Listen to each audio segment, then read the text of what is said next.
सीता माता के धरती में समाने के बाद क्या हुआ। श्री राम परीक्षा के दौरान माता सीता धरती में समा गई थी, लेकिन उसके बाद प्रभु श्री राम को लंबे समय तक अकेले जीवन गुजारना पड़ा। उस दौरान क्या क्या किया। माता सीता के जाने के बाद धरती को नष्ट करने की चेतावनी देने वाले श्री राम को किसने शांत कराया और कैसे कई महत्वपूर्ण कार्य करने के बाद ही स्वर्ग को प्रस्थान किया, क्या आप जानते हैं? नहीं तो हमारे इस वीडियो में बने रहिए, इसके बारे में हम आप सभी को बताने वाले हैं। हमारे चैनल पर नए हैं तो चैनल को सब्सक्राइब कर लीजिए और बेल आइकन दबा दीजिए ताकि हमारी ऐसी वीडियो अब तक पहुंच सके। तो आइए चलते हैं आगे। आप रामायण देखे होंगे तो माता सीता ने कैसे हर पल दुख सहा, लेकिन माता सीता को जाने के बाद श्री राम को काफ़ी कष्ट सहना पड़ा। श्री राम ने गर्भावस्था में अपने प्रजा के कहने पर सीता को महल से निकाल दिया। जंगल में जाकर सीता को कई वर्षों तक रहना पड़ा। फिर लव कुश ने घूम घूम कर अयोध्या में श्री राम का और सीता का गुणगान किया और प्रभु श्री राम सीता को लाने की राजी हुए, लेकिन एक शर्त रखी कि सीता को अग्नि परीक्षा देकर ये साबित करनी होगी। जैसे ही सीता अब अग्नि परीक्षा के लिए पहुंची तो धरती माता का आह्वान करते हुए कहा, मैं श्री राम से सच्चा प्रेम किया है तो इसी वक्त धरती माता मुझे गोद में ले लो। सीता के ऐसे कहने से धरती फटी और सीता माता उसमें समा गई। आज वो जगह उत्तराखंड के नैनीताल में है, जिसे सीतेश्वर धाम के से जाना जाता है। लेकिन सीता माता के जाने के बाद श्री राम गुस्से में भर उठे। उन्होंने कहा, हे पृथ्वी, अगर तुमने मेरी सीता को नहीं लौटाया तो मैं तुम्हें नष्ट कर दूंगा। वो धनुष बाण उठाने वाले थे ही कि ब्राह्मण ने उन्हें दर्शन दिया और कहा, हे प्रभु, सीता माता पृथ्वी लोक के रास्ते वैकुंठ लोक पहुंच रही है।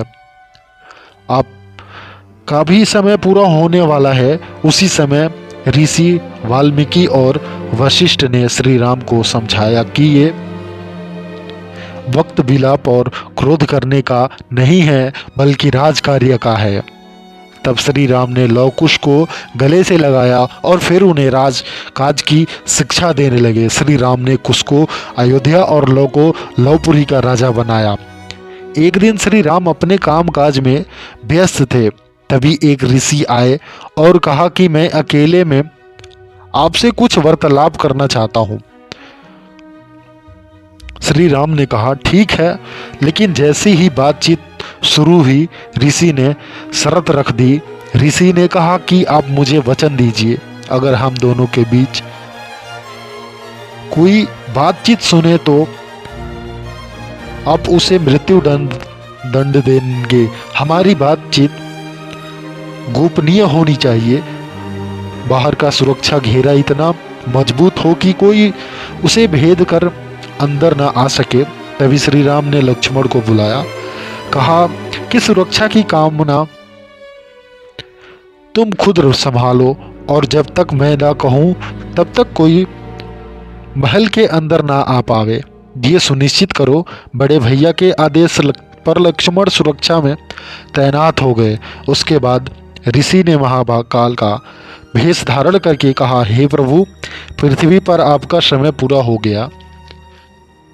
आपको वैकुंठ लोक पर पधारने के लिए कहने आया हूँ। तब श्री राम ने कहा कि ठीक है, मैं विचार करता हूँ। लेकिन उसी दौरान दरवाजे पर दुर्वासा ऋषि आ पहुँचे। गुस्से से में भरे दुर्वासा ऋषि ने कहा कि मैं अभी इसी वक्त श्री राम से मिलना चाहता हूँ। तब लक्ष्मण ने कहा, भैया किसी काम में व्यस्त हैं, आप मुझे आदेश दीजिए, मैं आपकी सेवा में हाजिर हूँ।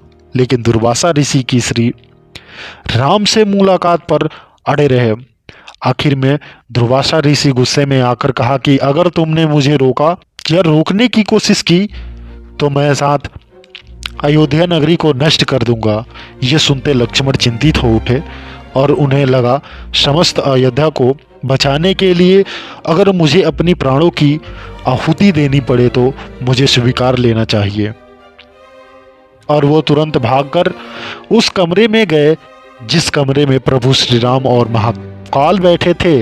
लेकिन लक्ष्मण को देखते महाकाल अनंत ध्यान हो गया और वहीं से कहा, हे श्री राम, अपने वचन दिया था जो हमारी बातचीत के बीच में आए आप उसे मृत्यु दंड देंगे,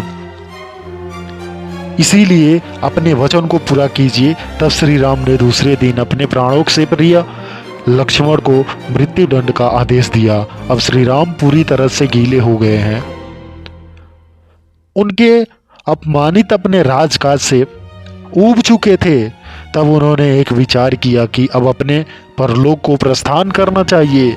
फिर उन्होंने इस बारे में अपने ऋषि से बातचीत की और फिर सरयू नदी में प्रवेश कर गए। उनके साथ अयोध्या के लाखों जनता खड़ी थी, सभी गुहार लगा रहे थे, हे प्रभु, आपके बिना हमें इस राज्य में नहीं रहना, आप हमें भी साथ ले चलिए। लेकिन प्रभु श्री राम ने अपने परम भक्त हनुमान को भी साथ नहीं लिया, क्योंकि हनुमान को अमर होने का वरदान प्राप्त था। श्री राम ने सरयू नदी में प्रवेश किया और सीधा विष्णु लोक पहुंच गए। ऐसा कहा जाता है कि लक्ष्मण शेषनाग के अवतार थे, माता सीता लक्ष्मी की अवतार थी, इसीलिए प्रभु श्री राम से पहले वो दोनों विष्णु लोक में उपस्थित थे। इसीलिए श्री राम का मान ज़्यादा दिन तक काम में मन नहीं लग पाया।